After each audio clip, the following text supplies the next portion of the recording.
Is America's most popular minivan putting your family in danger?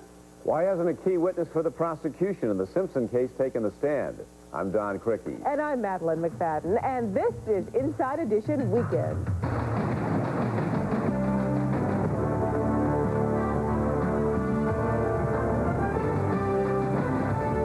They are the most popular minivans in America. But do they have a dangerous flaw? Critics say at least 25 people are dead and scores injured after flying out the rear door. The trunk opened and the rear door opened and I flew right out. I turned around to look back to check on him and, expecting to see him just right there in the back seat, and there was just nothing there. Is it a 25-cent fix that could have saved lives? There is absolutely no safety problem with the Chrysler minivans. Our Steve Wilson investigates.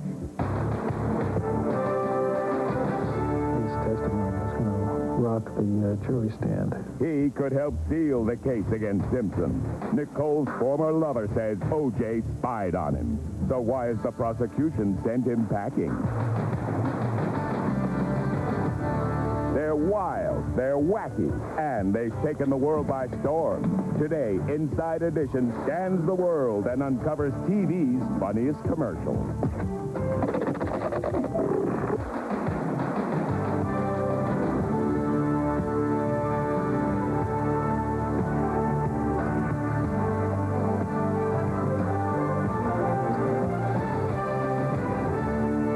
Hello, and thanks for joining us today.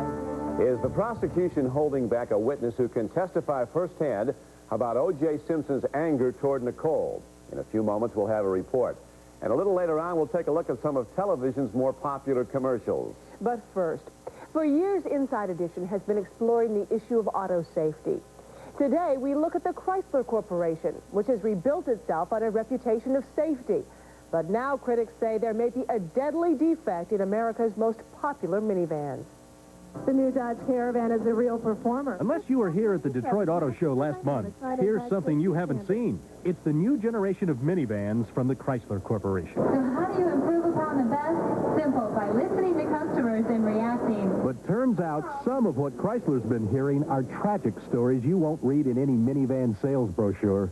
This bright young teenager Was thrown out the rear of the van and died at the scene. Good, Heidi. This once vibrant mother of two. She has a life worse than death. She's in prison. I've done this before. And this rambunctious little boy. There's really no reason that that child wasn't killed. It was just such a miracle. At the top of nearly every buyer's list of concerns is safety. Statistically speaking, the Dodge Caravan, Plymouth Voyager, and Chrysler Town & Country have an excellent overall safety record. But this small part is causing major misery, even death, according to some Chrysler minivan owners and auto experts. Critics say it's a weak and poorly designed latch for the big rear liftgate. And in dozens of cases reported to government investigators, the allegation is even in minor accidents, the latch fails and the rear door pops open.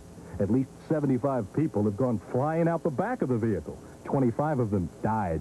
There's an investigation going on. We don't think there's any problem. We've got the safest minivan on the road by far. That's the official company line, but even some within Chrysler are said to believe the company should voluntarily recall virtually every one of their minivans on the road and replace those latches. We're investigating how Chrysler has known for several years. Where are you with, Steve? I'm with Inside Edition. I'm sorry, Steve. And we understand. Thank you very much. Well, does that change any of the facts? I mean, look. What are the facts we've discovered Chrysler has known for years? This internal company memo, written 4.5 years ago, shows that while there are no federal standards for rear liftgate latches, Chrysler's specifications for its latch have been significantly weaker than those found on minivans built by other automakers. The memo also indicates latches could easily be strengthened for as little as $0.25 a car, but based on Chrysler's position, already stated to the government that its latch was not a significant problem, the recommendation is the company should keep using the existing latch unless the government forces a change. I'm very angry at corporations playing numbers games with people's lives. And it is becoming increasingly clear to me that that's exactly what's happened here. Imagine how angry you'd be if the mother of your two young children was playing pin the tail on the donkey one day, and the next... Relax. She couldn't bathe herself, feed herself, or even recognize a picture of the children she loves. Almost 4 years after Chrysler's decision to stick with weaker latches, Heidi Woodbrook was in the back seat of her Dodge Caravan when it was struck in the side by another car traveling only about 20 miles an hour. Now, even though the rear door had no damage, the Woodbrooks say the latch failed, and as the car spun around, the door flew open and Heidi was catapulted out. Her head struck a street sign 20 feet away. This door latch is defective. It permitted the door to open, permitted her to be ejected from the vehicle and severely injured for the rest of her life. And she's not alone. There are many, many other people like this. I think there's a problem here. I think they've underdesigned this latch. Brian O'Neill's Insurance Institute for Highway Safety is an independent group well respected by all automakers, including Chrysler. But when we sat down with Chrysler's executive in charge of safety, he seemed surprised by O'Neill's strong rebuke. I don't know that Brian O'Neill said the Chrysler minivan is a problem. I don't believe he has. You don't believe there's been any accusation that the Chrysler minivan is unsafe. Has he said that? We're talking now about the latch. Has he said the vehicle's unsafe? Is this latch causing some problems in the real world? The answer is yes. It's not causing a large number of problems, but we are seeing cases where the latch comes open in relatively low-speed crashes and people are being ejected and seriously injured and in some cases killed as a result. That's a safety-related problem that needs fixing. See, I can only respond by saying we have absolutely no evidence that there is any defect with the latch whatsoever. O'Neill says he's got evidence. When his institute tested all rear bumpers, Chrysler's rear door popped open in just a 5-mile-an-hour impact. No other minivan latch failed. So that didn't raise any concern on your part? It did not. As to how that latch... Absolutely not. In our particular case, it so happened that the pole impacted directly on the lock cylinder itself and unlatched the latch. There was no operating problem with the latch. The latch worked fine afterwards. No, it didn't. The truth is, they could never get that door closed again. There was a Chrysler engineer present, and he was troubled by that event and that test. No question about it. And while insisting there is no problem with its latches, Chrysler has quietly paid out millions in lawsuit settlement money to accident victims and their survivors. Meanwhile, they have modified the latch design at least 3 times. But an auto expert who has consulted with victims on some of these cases, Wayne McFadden, says even this stronger 1995 Chrysler latch is not as well designed as the style every other competitor has used for years. You see only one position in this latch, and that is there's no what we call a secondary position. And a secondary position can sometimes catch a latch that's in the process of opening and still hold it shut. You know, it's like when your car door doesn't shut all the way, it's still held by a secondary latch position that can keep you from falling out. Federal regulation requires it for side doors, but not rear hatch doors. Minivans didn't exist in 1967 when the regulation was written. So you're telling me Ford, GM, Mercury, Toyota, Mazda, the imports too, are all designed with this 2-latch system? That's right. In 1990, the government denied a petition to extend the standard to cover rear doors, agreeing with Mr. Dawkins here that seatbelt use could virtually solve this problem anyway. Well, remember this little boy? He was wearing a seatbelt, and listen to what happened to him in a low-speed crash. As soon as we stopped spinning, I, turned around to look back to check on him and, expecting to see him just right there in the back seat, and there was just nothing there. The whole back seat flew right out. The trunk opened and the rear door opened and I flew right out. And there he was out in the middle of the street, strapped to that seat, and his eyes met mine. He was panicked. So, just how could that happen? Take a look at this. This seatbelt right here is not anchored to the floor of the vehicle. It's only anchored to the seat. Now, that means in an accident, if this door pops open and this seat comes off its hinges and comes flying out, so does the seatbelt and anybody who was wearing it. If we thought for 1 second that the latch on our minivan was deficient or that we could improve the safety of that product by putting a new latch in, we would do it immediately. That's little consolation for dozens of Chrysler minivan passengers who say the latch has caused their injuries, or worse. Do you recall engineers studying the other latches and coming to the conclusion that the other companies had far stronger, safer latches than the ones Chrysler was using at the time? I have no knowledge that we made that conclusion. And then, when we produced that memo we showed you earlier, it also said here in the same memo that you could solve that problem. That's a Chrysler lawyer and PR man, both itching to end this interview. Which would cost as little as a quarter a car. The memo does not say there is any problem, Steve. The memo said... Those are your words, not the memo. Now, it's true the Chrysler engineer who wrote this did not state conclusions or label the situation a safety problem, but the specifications he laid out clearly showed Chrysler specs were far below everyone else in the industry. We're going to stop this. Wait a second. This has become an adversary proceeding. And with that, security was called to show us the door. Now, little Alex was extremely lucky, and his mom and others are deeply offended by Chrysler's claim that 25 deaths is statistically insignificant. How many children have to die before we reach a significant number? 50 children, would that be enough? They have an opportunity to increase the safety of their van and keep a few more children from dying. How could they not? Now, the government is currently investigating the issue and may be near a decision. Now, if they conclude there is a defect, they could force Chrysler to recall and fix over 4 million minivans that are now on the roads. You are watching Inside Edition Weekend. Up next, just who is Keith Zlomzowicz? He was looking through Nicole's window, watching her make love to another man. And Keith will tell you about this. He'll be here to testify. His testimony is going to rock the jury stand.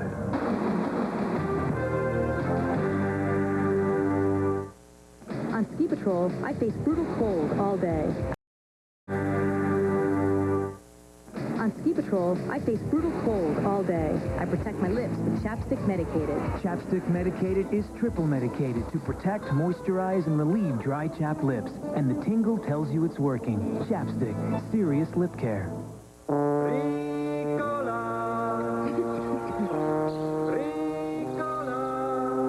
Nicola, natural herb cough drops. A pleasant-tasting blend of organically grown herbs and other natural ingredients from Switzerland. Call Steak and Rooter. When problems begin, we'll get you out of the fix you're in. When you've got a problem and you need it repaired, pick up the phone and we'll be there. In the middle of the day, in the middle of the night, you want it, you'll get it. We'll get the job done right. Snake and Rooter. When problems begin, we'll get you out of the fix you're in. With so many viewing choices, Zenith makes selecting and recording programs simple with laughs. Featuring StarSight, the only on-screen program guide that lets you select any show, anytime, and record at the touch of a button. Available now with Zenith's best picture ever, Zenith with StarSight. See them at your Zenith dealer. No money down, no payments, no interest for 6 months. See your Zenith dealer now for details.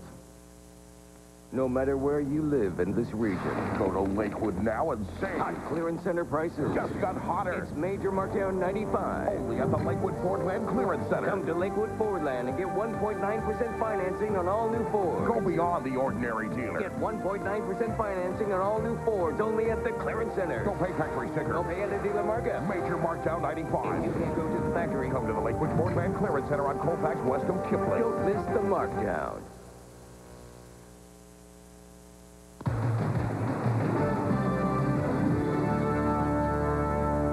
As the trial of the century continues, it's clear that the prosecution has shifted from establishing motive to creating a time frame for the actual murders. We've all heard the testimony about O.J.'s violent behavior towards Nicole. But what we didn't hear was testimony from a man who was dating Nicole and who was confronted by Simpson. Nanette Barusha reports.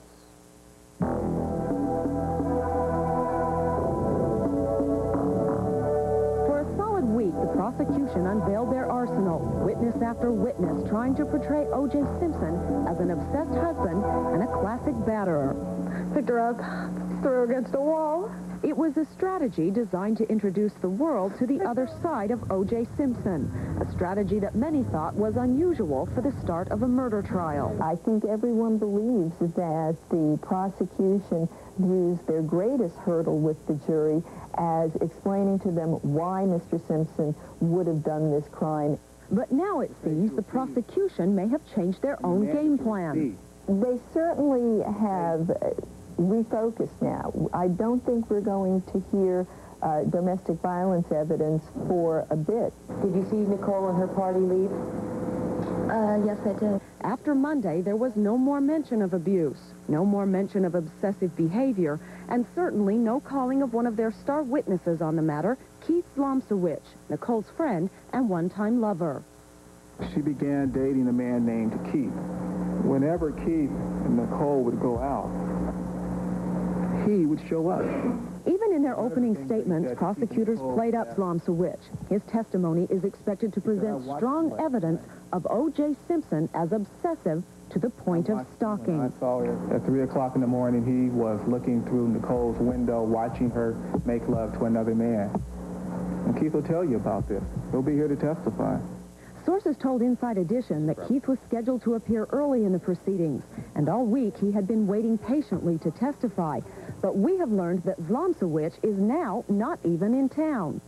Just how damaging do you think Keith's testimony could be to O.J. Simpson? I think it would be very damaging to O.J. at this point, in Keith's words, to express the fear and the anger that O.J. had at that time. John DeBello, the former manager of Mezzaluna Restaurant, testified in the pretrial. He met Keith during the grand jury hearings and learned firsthand about the encounters Keith had with O.J. Simpson. I think he pretty much was a gentleman with O.J., and how he handled the situation. During those early hearings, Zlomsewicz told of a number of frightening incidences, times when it seemed O.J. Simpson would appear wherever Keith and Nicole were. There was one time at a restaurant where, according to Zlomsewicz, O.J. Simpson leaned on their table and proceeded to tell Keith, quote, "I'm O.J. Simpson, and Nicole is my wife." I think they were both surprised at what was happening. And in the beginning, they probably just sort of wanted to forget about it and thought it would go away, but I think it continued to get worse, as Keith told me. Also in grand jury testimony, Zlomsewicz told of one night when he and Nicole had returned to her house on Bundy Drive. As Keith explained it, they, quote, sat on the couch in the downstairs living room and began to become intimate, unquote. But the next day, Keith says O.J. appeared at the house and told the two that he had been watching them the night before. At that point, I think he began to say, well, for our safety, I think it's best that, we remain friends and not lovers. There's no doubt Keith Zlomsewicz is one of the bigger guns in the prosecution arsenal, and why they have chosen not to bring him to the stand in these early stages is open to speculation. They may have looked at the jury and decided that they were getting antsy. They may have decided that some of the witnesses who were very affluent white individuals just didn't seem to play well to a jury of a much more diverse background.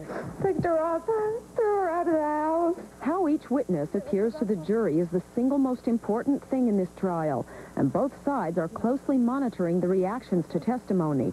Experts say quite possibly the prosecution decided that Keith might be best utilized later in the case. But one thing is for sure, we haven't heard the last of Keith Zlomsewicz. His testimony is going to rock the jury stand. John DeBello says that Keith and Nicole had a good relationship, and that if the events would have played out differently, they'd likely still be together. And when Inside Edition Weekend returns, we'll show you some of the funniest commercials ever made. The priorities are to set it up so that it's universally understandable very quickly and then shock the hell out of it.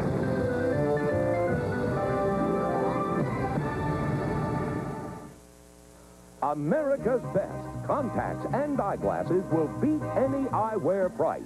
Daily wear soft contacts or 2 pair of great eyeglasses complete, including the eye exam, $39.99.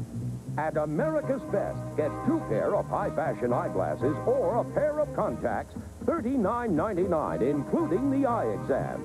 Call America's Best Contacts and Eyeglasses now. Scenery's free, where I come from. What you bargain for, and then some. You can't top the taste of slow roast. Unless, of course, you top it with a blanket of tangy melted cheddar and top all that with a 99-cent price. It's the Arby's milk, and right now it's under $1, but not for long. The clocks are ticking. Find your trusty steed. Look for the hat. Better go full speed. Arby's milk now just 99 cents. It's an idea that'll take you places. It's a feeling that you're on your way. It's a whole new attitude that the sky belongs to you. That's the spirit. The airline of the West, that's the spirit. It's the spirit of our land. It's the spirit of our camp. The spirit of the West. The spirit of frontier.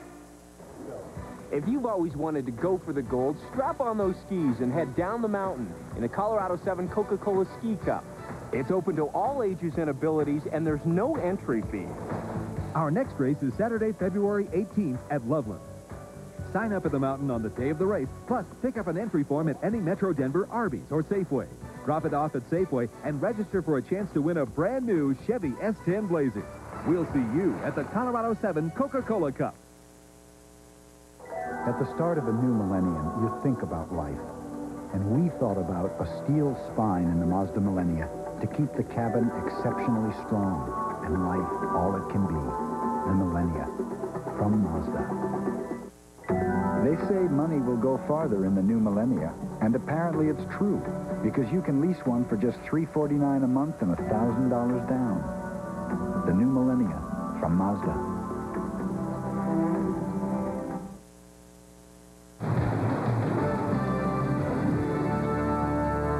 If you watch a lot of television, it's hard not to notice some of the more elaborate commercials. In fact, product advertisements are getting quite entertaining. Here's Scott Rappaport. Once upon a time, TV commercials were so prim and proper, it wasn't funny. Band-Aid, stars and strips. Ooh! But today, with TV commercials getting slicker, quicker, and certainly more colorful, the law of the advertising jungle seems to be the wilder, the better.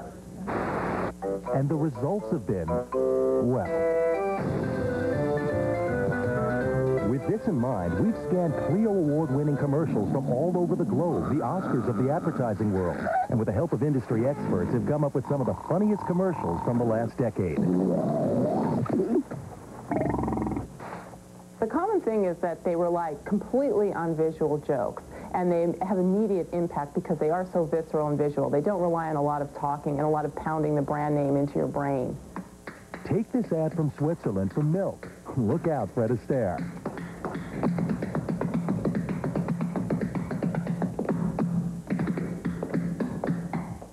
Here's an ad that any frequent flyer can appreciate. Do the little things on your airline work as well as they should?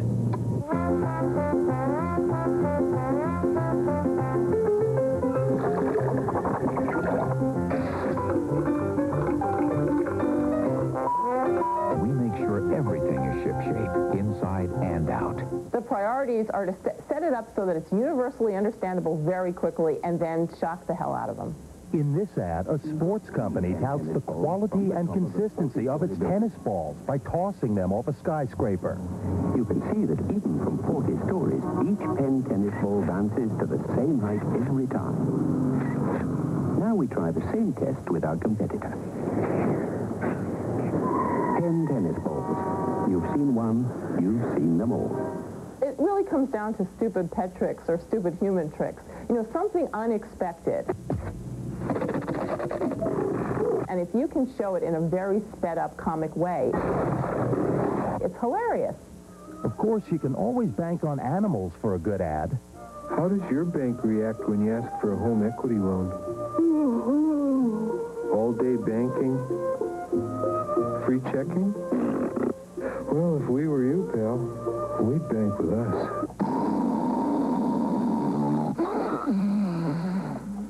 Clearly, the formula for funny can be a fickle one. But the buzz in the ad industry is, you get it right, and you can make millions.